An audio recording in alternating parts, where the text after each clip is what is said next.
Good morning to all of you. What a delight and joy it is to be here. And I'm so excited that you have taken time from your busy schedules to be with us. Americans are always busy, even when we have nothing to do. But it is my hope and prayer that all of you would benefit from what you've already heard and what you will yet hear today. I count it really an honor and privilege to be part of this very important conference. I take it all of you have overnighted in some hotel somewhere on this planet, and you go to your hotel room and you open up a drawer and you see a book, the Gideon's Bible. For the most part, some hotels are now trying to avoid it, and some hotels are replacing it with the Buddhist scriptures or Hindu scriptures and so on. Anyhow, you all know Gideon's. Well, my grandfather, Pandit Rabi Maharaj, was a high priest in Benares, the holy city of India. What Mecca is to the Muslims, Benares is to the Hindus. And the holiest of all rivers in all the world flows through holy Benares. So my grandfather was something of the top dog in this holy city as a Hindu holy man. But he was a very zealous Hindu. He wanted to spread Hinduism on the one hand, but he also was very keen to take the Hindu scriptures to the Hindus of the diaspora. Nice Greek word, first used of the Jews who were scattered. So we also have the Indian diaspora, thanks to the great British people. Great Britain. There will always be a Great Britain. And you know, I was speaking at the university here in California, UCLA. Auditorium was packed. I had a world map up front. I'm afraid I don't use PowerPoint, but I'm here to point you to the source of all powers. And I had a map, and I asked any two students to volunteer and to come up front, and without having to look for it, put your index finger on Great Britain, England. Two students hesitated. UCLA. You know how good we are at geography here in the United States. Two students hesitantly volunteered and came up front, and one fellow, the first fellow, literally ran his finger around Italy, you know, that big boot, and he said, I know England is somewhere out here in the waters. UCLA student. And eventually he found it. Well, the point is, England is this tiny country, an island. And England had colonies all over the world, as you know. The Queen is still on the Australian dollar. The Queen is still on the Canadian dollar. New Zealand, Fiji, Guyana, Kenya, Uganda, Tanzania, South Africa. Even the United States was a British colony. And you can hardly find England on a world map if you ask a UCLA student to do it. But England, the British folks took Indians from British India to a number of their colonies. Trinidad is the last island in the West Indies. Almost half of Trinidad is Indian. They were brought there by the British after slavery was abolished. The English people have a sweet tooth, we are told, and they have to have their sugar. And the Indians knew how to make sugar. They made it at home. Guyana in South America, an English-speaking country, 50% is Indian. Fiji out in the Pacific, 50% Indian. So the British took people to the colonies. My grandfather, Pandit Rabi Maharaj, ventured out from Benares. He raised money in India, bought Hindu Bibles, Hindu scriptures, the Gita, Vedas, Mahabharata, Upanishads, loaded it up in the ship in the docks in Calcutta, and journeyed all the way to the West Indies, British West Indies, to Trinidad, and then to Guyana on the mainland, and Suriname, former Dutch Guyana. That expresses a little bit to you the zeal for Hinduism in our own family. My father, like my grandfather, was a Hindu priest. We were Brahmins. In Hinduism, there is a caste system. It's religious, and the highest caste is the Brahmin caste. The caste system can be represented by the body. The Brahmins were the head, the brain. And you can only become a Hindu priest if you're born Brahmin. You can only become a yogi, a swami, a spiritual leader if you're born Brahmin. So you're very privileged. The Brahmins are worshipped. People worship my grandfather, they worship my father, they worship me. They bowed at my feet, they brought their gifts and offerings, and gifted me with their gifts and offerings in order to be blessed, so that I could build their karma so they could have a better reincarnation. Reincarnation comes out of Hinduism. Now, my guess is over 25% of Americans, if not more, believe in reincarnation.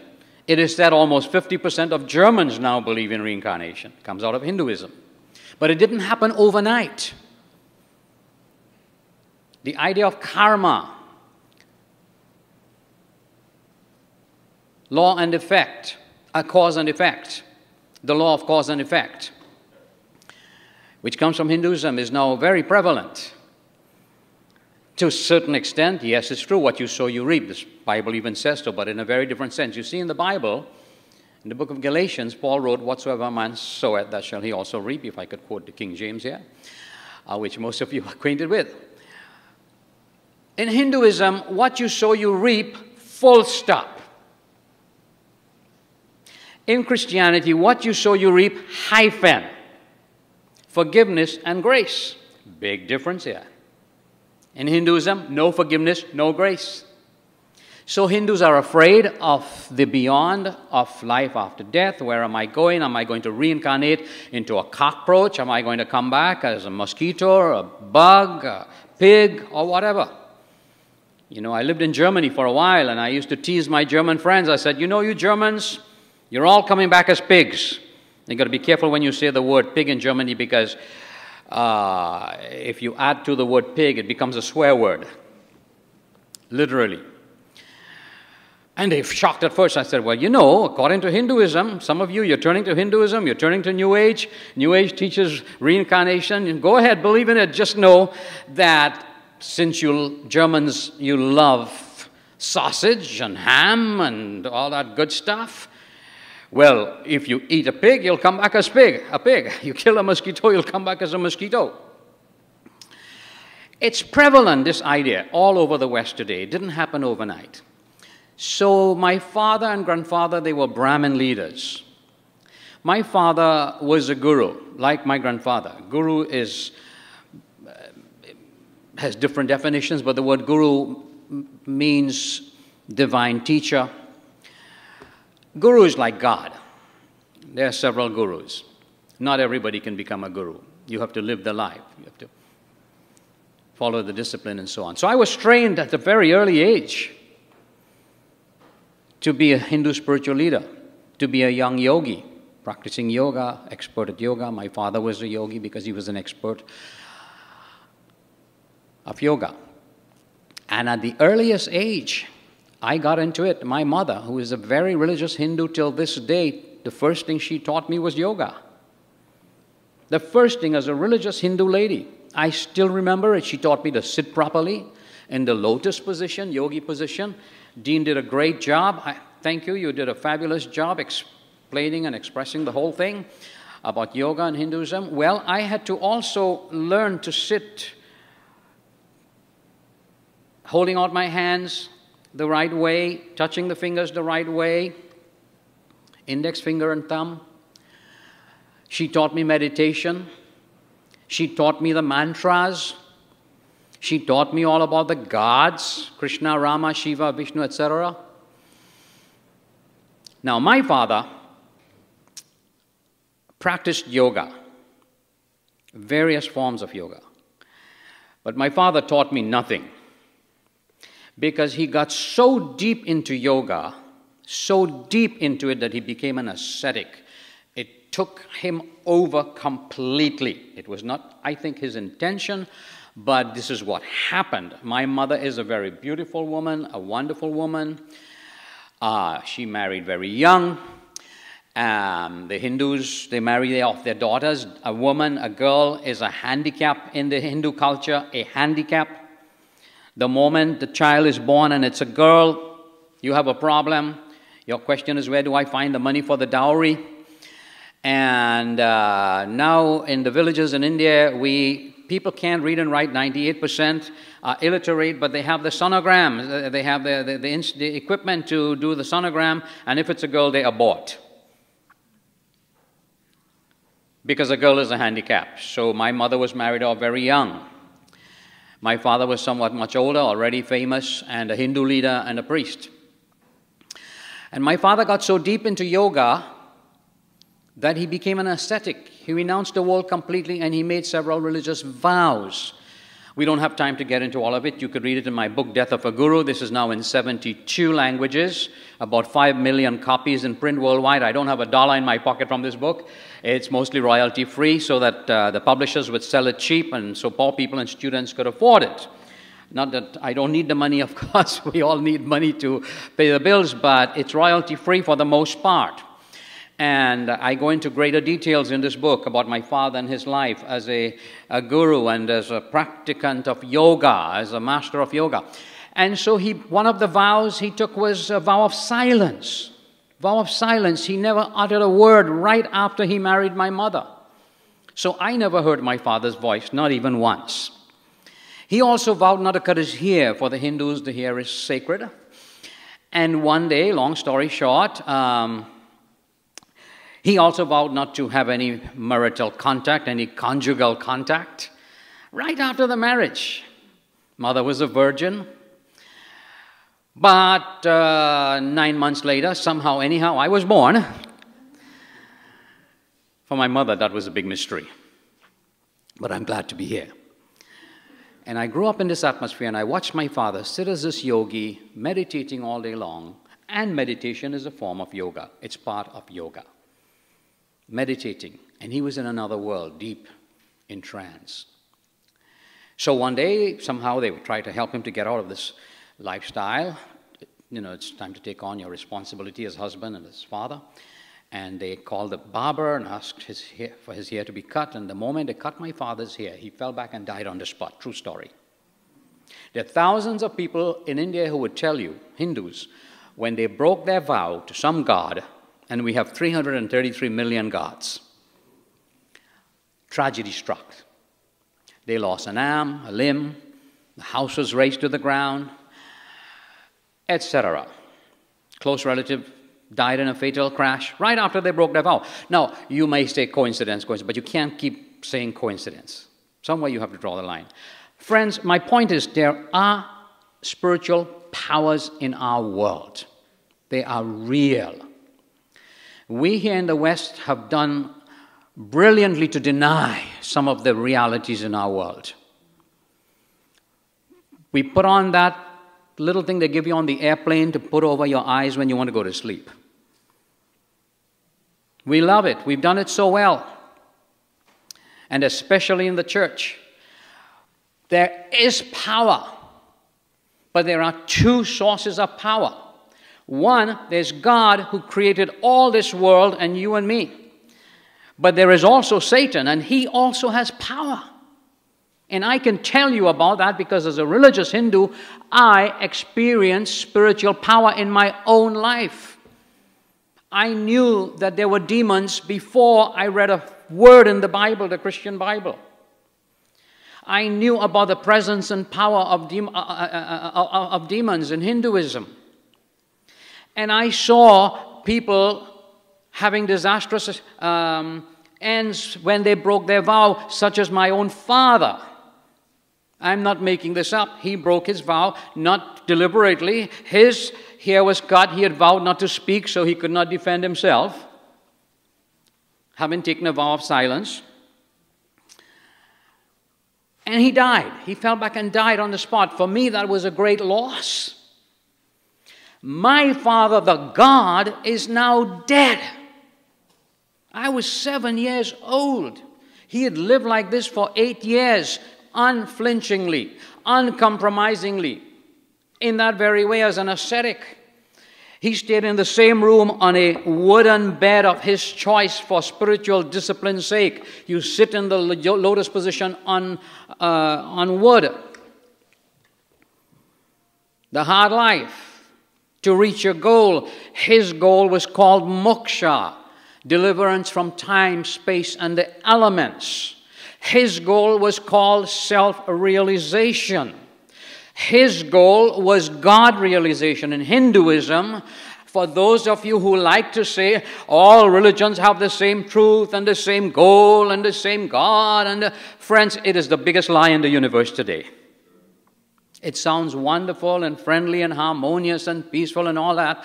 You know, I am very, very, very pro-love. And I'm very pro-harmony. And I'm very pro-unity. But I'm also very pro-truth. Mahatma Gandhi believed that all religions had the same truth. He taught it, he preached it, he said it, he wrote it. Dean pointed out the word Atman. The individual soul. And then there's the word Brahman, the universal soul. All is Brahman. That's one of the first things I was taught as a Hindu. All is one. All is divine. Pantheism. But Atman and Brahman are one and the same in Hindu philosophy.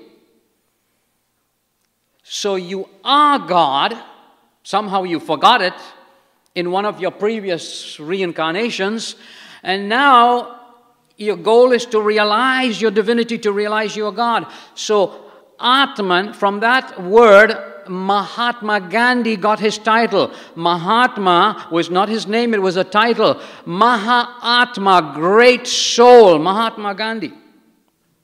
One of the greatest Indians who ever lived.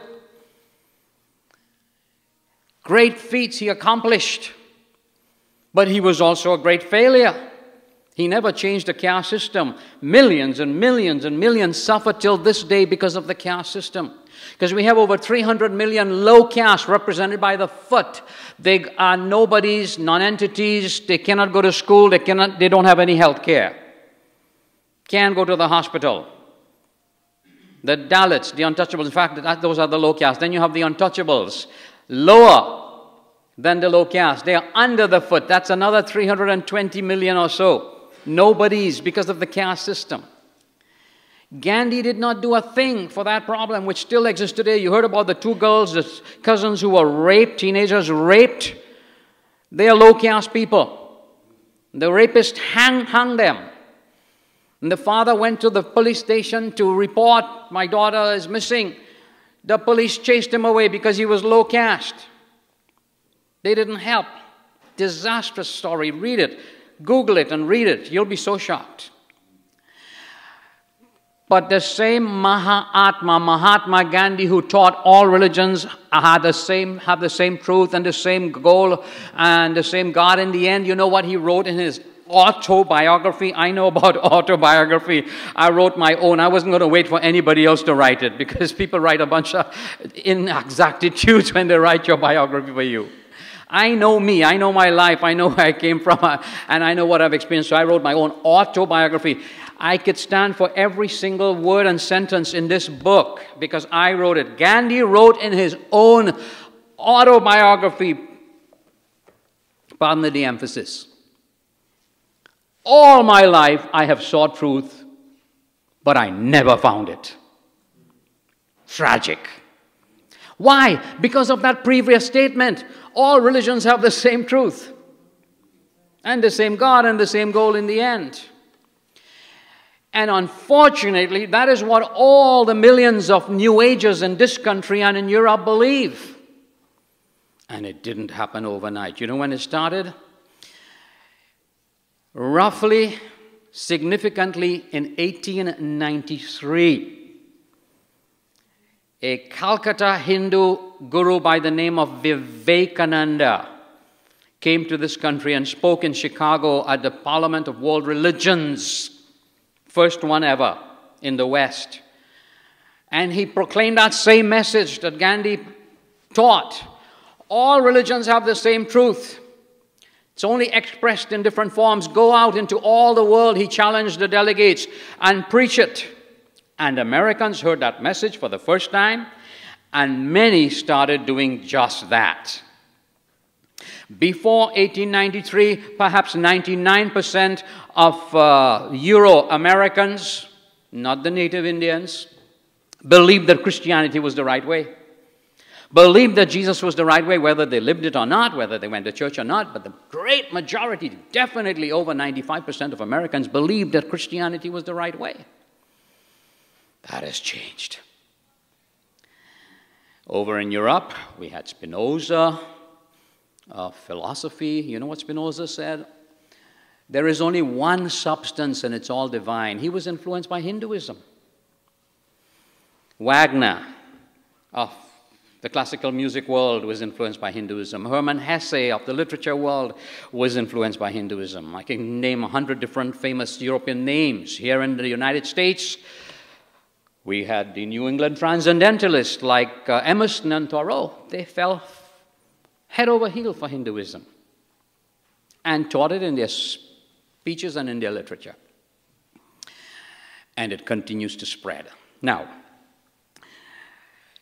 after Vivekananda, there came Yogananda. He came to Hollywood. He was very clever. And he used the Bible, and he used Bible verses to teach Hinduism.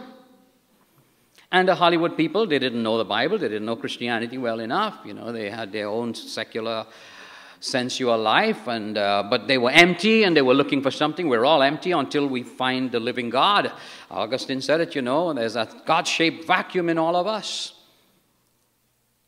that we're trying to fill. We only find satisfaction, true satisfaction, when God fills that God-shaped vacuum in us. So in Hollywood, Yogananda, he was teaching self-realization. And why self-realization? To reach God-realization. So look into yourself. In fact, his organization is called the Self-Realization Society. You can Google it and you'll see lots and lots of information about the Self-Realization Society right here in California and all over America and all over the world. He wrote that very influential book, The Autobiography of a Yogi. And I have met people who told me after they have read that book, they don't need to read anything else. That book is a very, very powerful book. But it is pointing you in the direction that my grandfather went and my father went and I was going. To look into the self, to find the true self, to find that the self is God.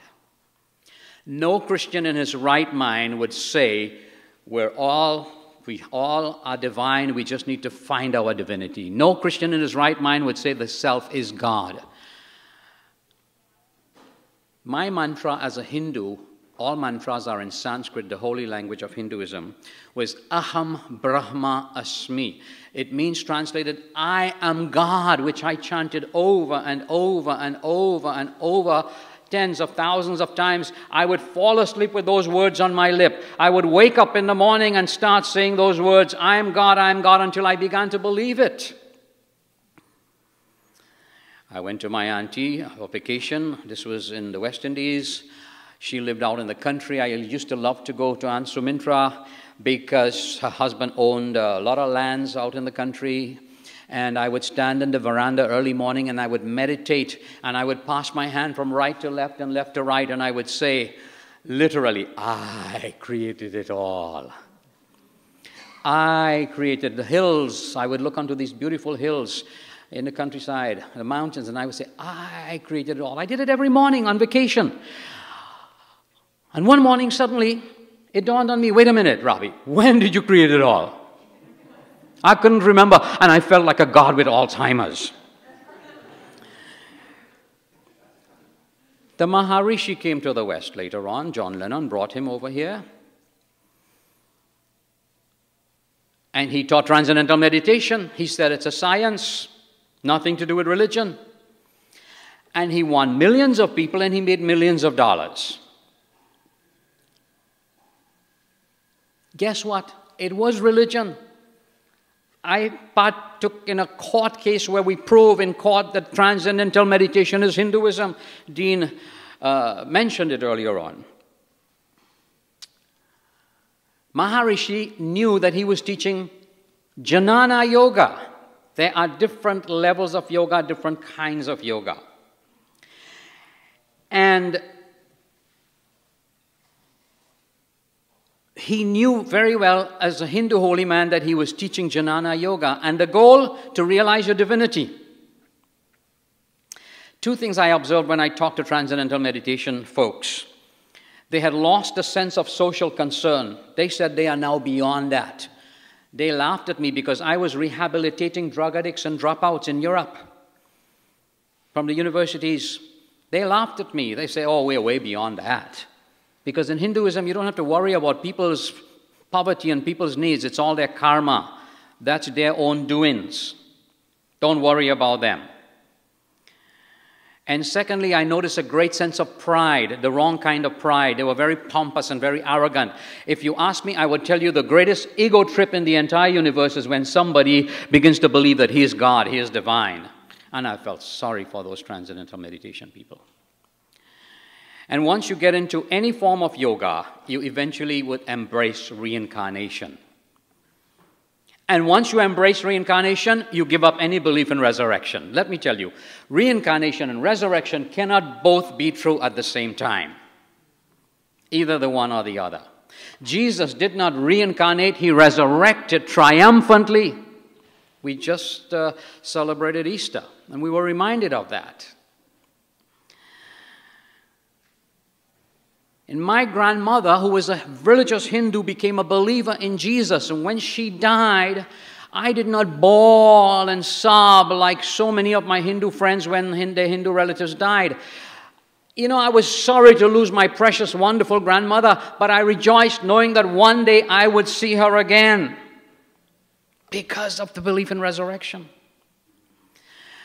Now, my grandmother was vegetarian, and one day I went into the room, I saw her eating a piece of chicken, and I thought, oh no, she was hiding, secretly eating a piece of chicken. Oh no, Grandma is going to come back as a chicken. You kill a cockroach, you'll come back as a cockroach. You know what? If reincarnation is true, you're never going to meet each other again unless cockroach meets chicken. When my grandmother died, I knew she went to heaven, and I knew that I would see her again one day. It's the only religion, the only faith in the world that gives you that kind of hope. So what I'm trying to tell you here, my friends, before I wrap up, you have all these gurus who have come to the West, teaching the different kinds of yoga. Prabhupada Bhaktivedanta Swami came from Calcutta to New York, and then his religion, he started in New York City, spread all over the world. He didn't start a religion, really. He brought a form of Hinduism. The Hare Krishnas, you know what they practice? Bhakti Yoga. It's a form of yoga. They worship Krishna, the Hindu god. They focus on Krishna. Hare Rama, Hare Krishna. You hear it over and over. In that song, My Sweet Lord, George Harrison, My Sweet Lord, Hare Rama, Hare Krishna. It's in that song that was played all over the world. And then you have Rajneesh, who brought Tantric Yoga. Union with Brahman through sexual perversion. Rajneesh said the more pervert, the better your chance of unifying with Brahman. And then there was Muktananda, my mother's own guru, over in Bombay. He was teaching Kundalini Yoga that Dean Broyles alluded to. All about that serpent. The serpent is asleep at the base of the spine between the anus and the genital. And you need to wake up that serpent, and that serpent moves through these zones, chakra zones, and eventually gets up to what Hindus believe is the third eye, where you reach. Then you reach your divinity. You're divine now. It takes Satan to invent something like that. And you know what shocks me? Millions of people today admire and follow Dr. Oz on television. He has a lot of good stuff, a lot of health information and all that. One day I wasn't well, and I was laying on our couch at home in the living room, and I turned the TV on, and Dr. Oz was on. Actually, it was at night time. I was very uncomfortable, went to the living room. Dr. Oz came on very late.